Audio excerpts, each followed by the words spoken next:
Yeah, whatever. Let's move all about.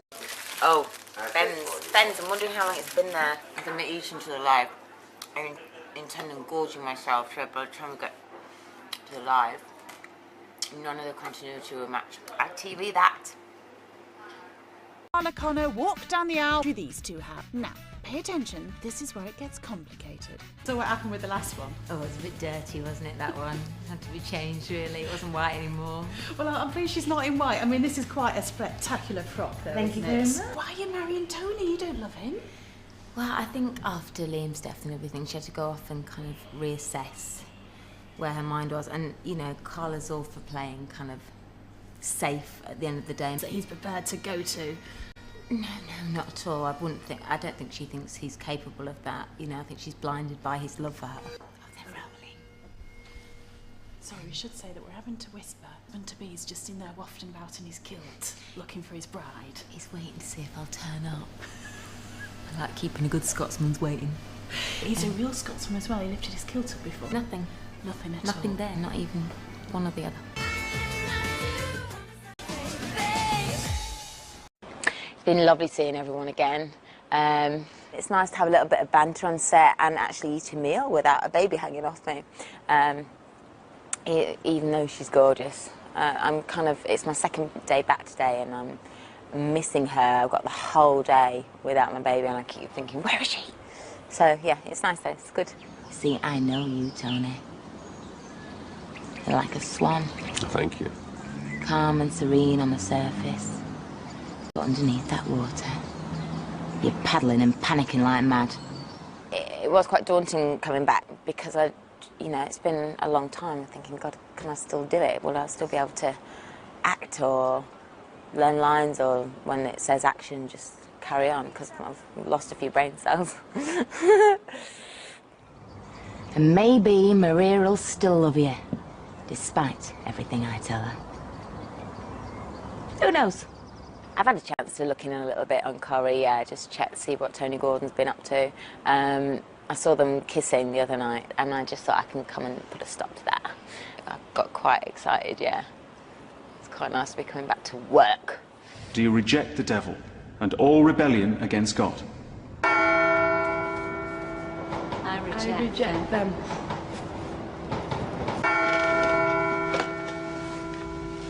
I reject them.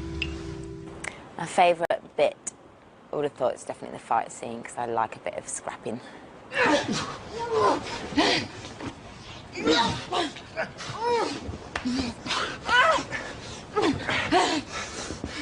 Fight scenes involve a lot of kind of careful choreography and control, and it's, it can be a dangerous thing, although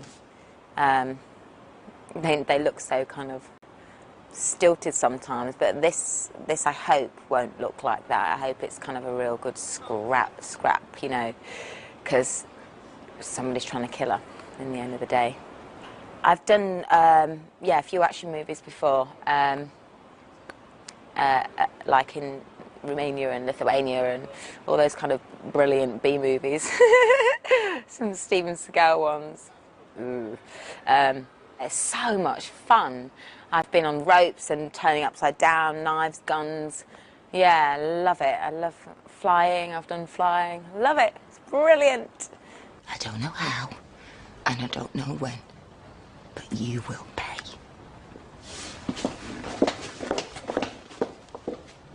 We can expect a lot more from Carla to come. Oh, yes. I think so anyway. I don't know. I might get the sack tomorrow. Depends how well my fight went. It was one of the hardest episodes I've ever done on Corrie, only because we had been so busy prior to that, and so the learning of that, it was almost a two-hander between Mark and I, and there were so many lines, and with no interjections from anybody else, it was just us. So, you just saw him stop speaking, it's my turn. And I go on for about an hour.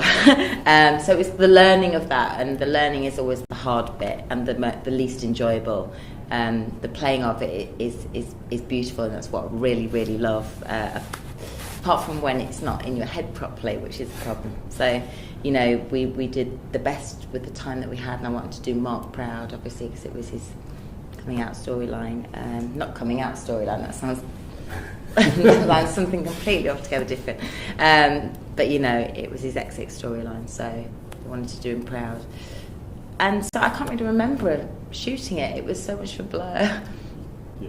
Do you have any techniques? I mean, you talk about, you know, it's almost a two-hander and a load of lines. Do you have techniques, or is it just sit down and read it's those? It's just to sit down and go through it and go through it and go through it. And sometimes you can read it, like, I think I read it about 36 times. Then I rang the director, Kay, and said, Kay, it's not going in this time. She said, trust me, it's going in.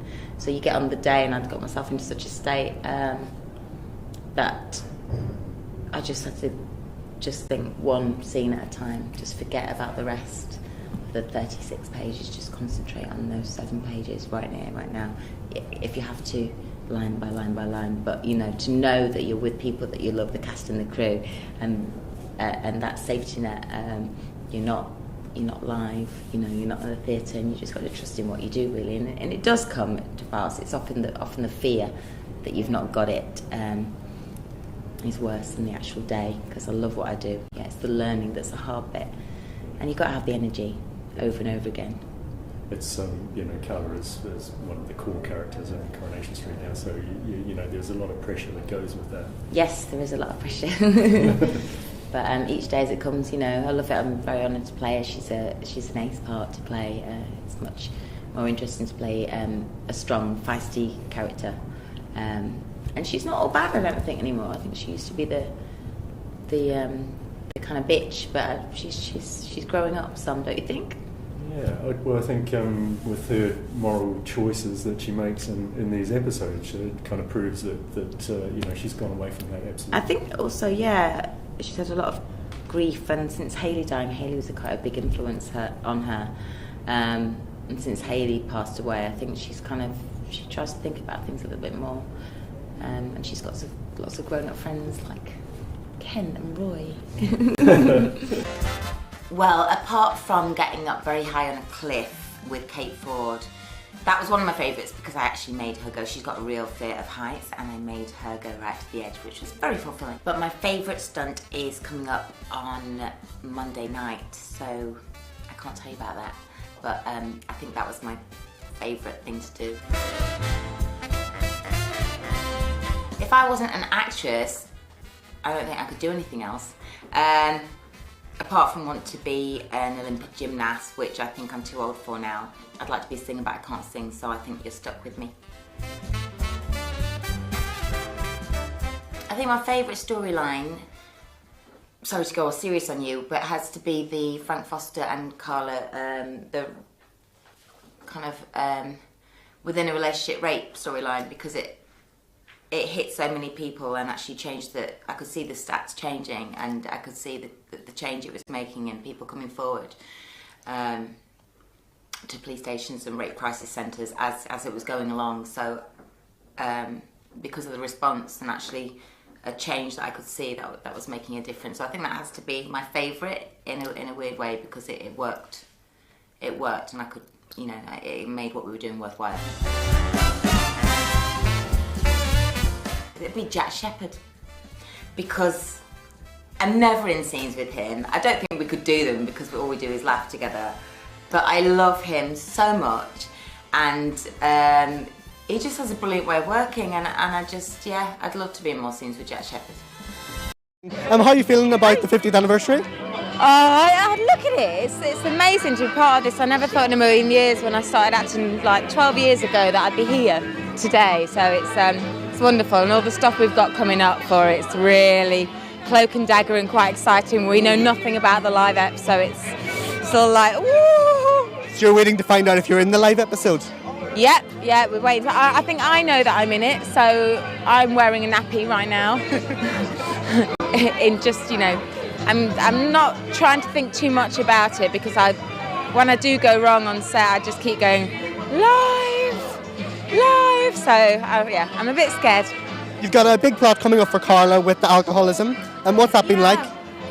It's been different. I've never done it before, so at first I really had the fear and I was really scared to play it and thought I was going to be terrible at it. And then you everybody says to you, you just don't act drunk, and you're like, what do you mean? I've got to do something. And it's kind of written for you. And if you've got a drink in your hand, then you're halfway there. But it's been interesting to play, and it's been just magnificent to play with Chris, because he's a really giving actor, and it's been a lot of fun. So. And Carla said goodbye to Trevor. Is Peter going to be next for you? How many can I have? I don't know. I don't know. He's in love with Leanne, so see if I can win his heart. I'm not sure. Say 7 o'clock. That way the girls will be gone. I don't want to see them. You don't want much, do you? You'll hand over the keys and you'll sign on the dotted line. You best start packing your bags, Tony. This is your last day in Weatherfield. Oddly enough, though, Tony is not a man to give up without a fight. Jimmy, it's me. I'm at Old Church in Raglan's. So this Monday, guess who's back? That's right, Tony Gordon thought he'd got away with murder, but not if Carla Connor has anything to do with it. She fled Weatherfield after finding out Tony arranged the hit-and-run murder of her lover Liam. But now, 8 months later, Carla's come back to Coronation Street and she's looking for revenge. You owe me, Tony. And this way you buy my silence for the longest time. You will sell me your shares.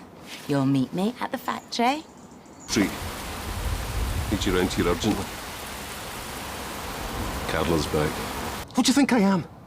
Do you think you could just whistle me up, point someone out, and I'll kill him? Now, Alison King plays the feisty Carla, and she's happy to be back on the street after having time off to have baby daughter Daisy. But I did miss the banter. I missed kind of talking to other humans and people of my age. I've just been it was just been me and Daisy for 8 months, which has been so fantastic. You're just in this massive bubble with with my daughter, and just loving every minute of it. But I think you do need, Adam would come home from work and, how was your day? Well, I've done the same as yesterday, and she did this, and she did that, she did this. I was like, oh my goodness, I've not really got anything grown up to tell you, have I? So, yeah, it's been great in that way. I've been able to get my identity back a little bit. Meanwhile, for actor Gray O'Brien, who plays lovable villain Tony, the last 2 years working on Britain's longest-running soap have been great and challenging. It's quite demanding, and there's a lot of dialogue to learn, and there's a lot of long days that we shoot. We're shooting 12-hour days, and then you've got to go home, you've got to learn those lines for the next day, and it takes up a lot of time. And people always say, what do you do socially? There's no time for socials. Seriously, it's all encompassing, it's all consuming, and a show like this can be very much feast or famine. And I don't think I'm the kind of actor who could be in a show like Corrie and be used sporadically. I like to be busy, so it's suited me perfectly to be in it and busy for 2 years. It's been great. Now, we don't want to give too much away, but as you'd expect, being Coronation Street, things don't go quite according to either Tony or Carla's plans. Cue a big dramatic fight scene, lots of arguments, and then a heart attack. How will it all end? Well, there's only one way to find out, and that's tune into The Street to see.